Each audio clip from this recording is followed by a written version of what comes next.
কথায় আছে মাছে ভাতে বাঙালি। আর যদি থাকে এরকম একটা মাছের ঝোলের রেসিপি, আলু মটরশুঁটি দিয়ে মাছের ঝোলের এরকম একটা রেসিপি থাকলে শীতকালে দুপুরের খাওয়াটা দারুণ জমে উঠবে। আর রান্নাটা যদি হয় বিয়েবাড়ির দুপুরের মাছের ঝোলের মতো, তাহলে তো আর কথাই নেই। নমস্কার বন্ধুরা, ডলির রন্ধনশালায় সবাইকে স্বাগত। আর আজকে তোমাদের সাথে শেয়ার করব মটরশুঁটি আলু দিয়ে মাছের ঝোলের দারুণ একটা রেসিপি। অনেক তো হলো আলু ফুলকপি দিয়ে মাছের ঝোলের রেসিপি, একবার এইভাবে মটরশুঁটি আলু দিয়ে মাছের ঝোলের রেসিপি বাড়িতে বানিয়ে দেখো। আর শীত একটু জাঁকিয়ে পড়ার সাথে সাথেই কিন্তু বাজারে প্রচুর পরিমাণে মটরশুঁটি চলে এসেছে। তাই একঘেয়েমি আলু ফুলকপি দিয়ে মাছের ঝোল বারবার না বানিয়ে আমার মতো করে একবার মটরশুঁটি আলু দিয়ে মাছের ঝোলের এই রেসিপিটা বানিয়ে দেখো। বেশ কিছুটা মটরশুঁটি আমি ছাড়িয়ে নিলাম, আর তার সাথে আমি নিয়েছি মাঝারি সাইজের দুটো আলু। আর অনুষ্ঠান বাড়ি মাছের ঝোলের আলু এইভাবে একটু লম্বা করে আর একটু মোটা রেখে কিন্তু কাটা হয়, তাই আমি সেরকম করে একটু কেটে নেওয়ার চেষ্টা করলাম। দুটো মাঝারি সাইজের আলু আমি কেটে নিলাম। সাথে আমি চায়ের বড় চামচের 1 চামচ পোস্ত জলে ভিজিয়ে দিয়েছি, পরে আমি পোস্তটা বেটে নেব।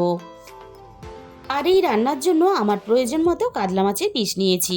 আমি এই রান্নাটা কাতলা মাছ দিয়ে করব, তোমরা চাইলে কিন্তু রুই মাছ দিয়েও করতে পারো। এবার আমি মাছটাকে রান্নার জন্য রেডি করে নেব। আমি মাছের মধ্যে প্রথমে দিয়ে দিলাম স্বাদ মতো লবণ, আর সাথেই আমি দিয়ে দেব মাছের মধ্যে পরিমাণ মতো হলুদের গুঁড়ো। এবার আমি লবণ আর হলুদটা মাছের গায়ে এইভাবে হাত দিয়ে ঘষে ঘষে খুব ভালোভাবে মেখে নেব। আর এইভাবে যত সুন্দর করে মাছের মধ্যে লবণ আর হলুদটা মাখবে, তাহলে মাছ ভাজার পরে মাছের কালারটা সুন্দর আসবে। মাছটা আমার মাখানো রেডি হয়ে গেল। এবার আমি রান্নার দিকে চলে এসেছি।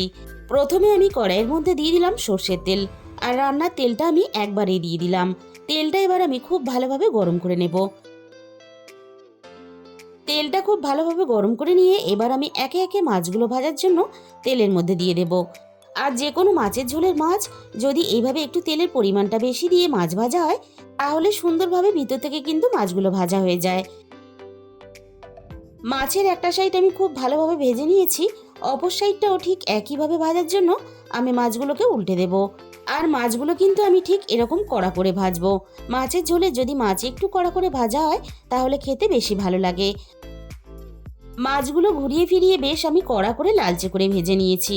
এবার আমি সমস্ত ভাজা মাছগুলো কড়াই থেকে নামিয়ে নেব।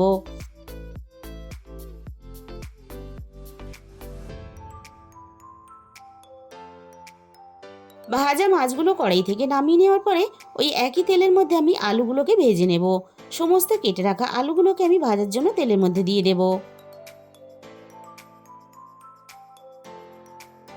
এবার আমি আলুর মধ্যে দিয়ে দিলাম স্বাদ মতো লবণ, আর দিয়ে দেব অল্প একটু হলুদের গুঁড়ো। এবার আমি একটু সময় নিয়ে নাড়াচাড়া করে লবণ আর হলুদ দিয়ে আলুগুলো বেশ লালচে করে ভেজে নেব। 6-7 মিনিটের মতো আমি আলুগুলো নাড়াচাড়া করে বেশ দেখো লালচে করে ভেজে নিয়েছি। এর থেকে আমি আর বেশি ভাজবো না। এবার আমি সমস্ত ভাজা আলুগুলোকে কড়াই থেকে নামিয়ে নেব।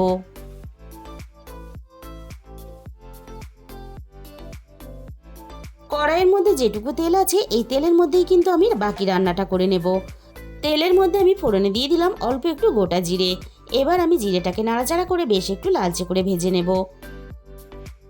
মাঝারি সাইজের একটা পেঁয়াজ, পরিমাণ মতো রসুন আর আদা আমি একসাথেই বেটে নিয়েছিলাম।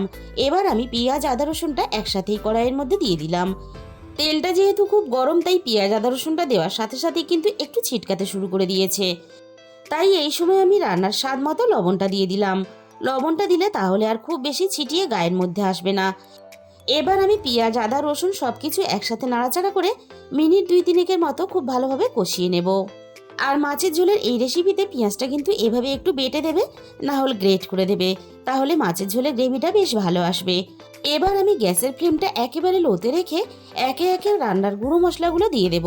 প্রথমে আমি দিয়ে দিলাম প্রয়োজন মতো হলুদের গুঁড়ো, আর দিয়ে দিলাম ঝালের জন্য 1/2 চামচের একটু বেশি লঙ্কার গুঁড়ো। তবে ঝালের পরিমাণটা অবশ্যই নিজেদের স্বাদ মতো ব্যবহার করবে। আর দিয়ে দিলাম আমি এখানে 1/2 চামচের একটু কম ধনে গুঁড়ো আর 1/2 চামচের একটু কম জিরে গুঁড়ো। এবার আমি সমস্ত মশলা একসাথে নাড়াচাড়া করে খুব ভালোভাবে কষিয়ে নেব।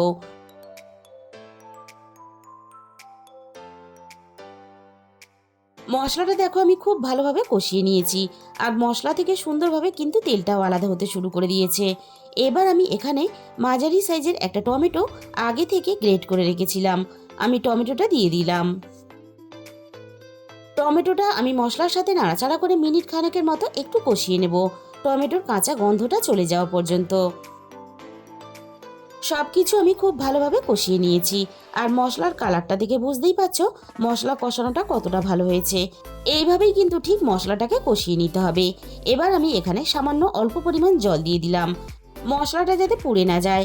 এবার আমি মটরশুঁটিগুলো মশলার মধ্যে দিয়ে দেব, আর মটরশুঁটির সাথে আমি ভেজে রাখা আলুগুলোকেও দিয়ে দিলাম। এবার আমি মশলার সাথে আলু আর মটরশুঁটি একটু সময় নিয়ে খুব ভালোভাবে কষিয়ে নেব। রান্নার মধ্যে যে এক্সট্রা আমি জলটা ব্যবহার করেছি, জলটা কিন্তু আমি এইভাবে কষিয়ে টানিয়ে নেব। আর এই রান্নার মশলা যত ভালোভাবে কষাবে রান্নার স্বাদ কিন্তু তত বেশি ভালো হবে। যে কোনো রান্নার স্বাদ কিন্তু মশলা কষানোর উপরেই হয়। সব কিছু যাতে আরও ভালোভাবে পাক হয়ে যায়, তার জন্য আমি মিনিট দুয়েকের মতো একটু ঢাকা দিয়ে দিয়েছিলাম। ঠিক মিনিট দুয়েক পরে আমি কড়াই থেকে ঢাকাটাকে সরিয়ে নিলাম। দেখো মশলাটা কিন্তু সুন্দরভাবে পাক হয়ে গেছে, আর মটরশুঁটিগুলো কিন্তু আগের থেকে বেশ অনেকটা নরম হয়ে গেছে। মশলাটা যাতে তলা থেকে পুড়ে না যায়, তার জন্য কিন্তু আমি একটু নাড়াচাড়া করে নিলাম। এবার আমি রান্নার মধ্যে গ্রেভির জন্য জল দিয়ে দেব। আমার যতটা গ্রেভির প্রয়োজন সেই হিসাব করে আমি এখানে জলটা দিয়ে দিলাম। তোমাদের যতটা গ্রেভির প্রয়োজন সেই হিসাব করে তোমরা যখন রান্না করবে জলটা দিয়ে দেবে। সব কিছু একসাথে নাড়াচাড়া করে খুব ভালোভাবে মিশিয়ে দিলাম। আর এই রান্নার গ্রেভি কিন্তু খুব বেশি গাঢ় করলে খেতে ভালো লাগবে না, তাই আমি একটু পাতলা করে ঝোল রেখে রান্না করে নেব। গ্রেভিটা একটু ফুটে ওঠার জন্য আমি মিনিট 5 মতো ঢাকা দিয়ে দিয়েছিলাম। কড়াই থেকে আমি ঢাকাটাকে সরিয়ে নিলাম। গ্রেভিটা বেশ ভালোভাবে ফুটে উঠেছে। এবার আমি রান্নার মধ্যে পোস্ত বাটাটা দিয়ে দেব। পোস্তটা আমি শিলে বেটে নিয়েছিলাম, তাই আমি অল্প একটু শিল ধোয়া জল আর পোস্ত একসাথে মিশিয়ে দিয়ে দিলাম। আর পোস্তটা কিন্তু রান্নাতে এই সময় দিতে হবে, তবেই কিন্তু রান্নার স্বাদটা ভালো হবে, আর পোস্ত বাটার স্বাদটাও কিন্তু বজায় থাকবে। মশলার সাথে পোস্ত কষিয়ে নিলে তাহলে কিন্তু রান্নার স্বাদ অত ভালো হবে না। পোস্তটা নাড়াচাড়া করে খুব ভালোভাবে মিশিয়ে দিলাম। এবার আমি ভেজে রাখা মাছগুলোকে দিয়ে দেব। মাছটাকে আমি নাড়াচাড়া করে গ্রেভির সাথে খুব ভালোভাবে মিশিয়ে দেব, আর আলু মাছ একসাথে খুব ভালোভাবে রান্না করে নেব। আলু যাতে খুব তাড়াতাড়ি সিদ্ধ হয়ে যায় তার জন্য আমি কিছুক্ষণের জন্য আবারও ঢাকা দিয়ে দিলাম। কিছুক্ষণ পরে আমি ঢাকাটাকে সরিয়ে নিলাম। মাছটাও বেশ ভালোভাবে নরম হয়ে গেছে। আর এবার আমি দেখে নেব আলু খুব ভালোভাবে সিদ্ধ হয়েছে কিনা। আলুও খুব ভালোভাবে সিদ্ধ হয়ে গেছে, আর সাথে মটরশুঁটিগুলোও খুব ভালোভাবে সিদ্ধ হয়ে গেছে। এবার আমি রান্নার মধ্যে দিয়ে দেব 1 চামচ গরম মশলার গুঁড়ো। বন্ধুরা, আজকের এই মাছের ঝোলের রেসিপিটা তোমাদের যদি ভালো লেগে থাকে, আমি তোমাদের কাছে রিকোয়েস্ট করব মাছের ঝোলের এই রেসিপিটা একবার হলেও তোমরা বাড়িতে বানিয়ে দেখো। বাড়ির ছোট থেকে বড় সবাই কিন্তু খুবই পছন্দ করবে। তাহলে বন্ধুরা, আজকের এই রেসিপিটা ভালো লাগলে ভিডিওতে একটা লাইক করে দিও, আর নিজেদের বন্ধুদের মধ্যে শেয়ার করে দিও। আর যে সমস্ত নতুন বন্ধুরা এখনো পর্যন্ত আমার চ্যানেলটাকে সাবস্ক্রাইব করোনি, এরকম নতুন নতুন ঘরোয়া রেসিপি পেতে আমার চ্যানেলটাকে সাবস্ক্রাইব করে পাশে থাকার অনুরোধ রইল। আর তার সাথে সাথে পাশে থাকা বেল আইকনটা ক্লিক করে অল করে দিও, তাহলে আমি যখনই কোনো নতুন রেসিপি আপলোড করব সবার আগে তোমার কাছে পৌঁছে যাবে। আজকে তাহলে এই পর্যন্ত, দেখা হবে অন্য কোনো নতুন রেসিপির সাথে।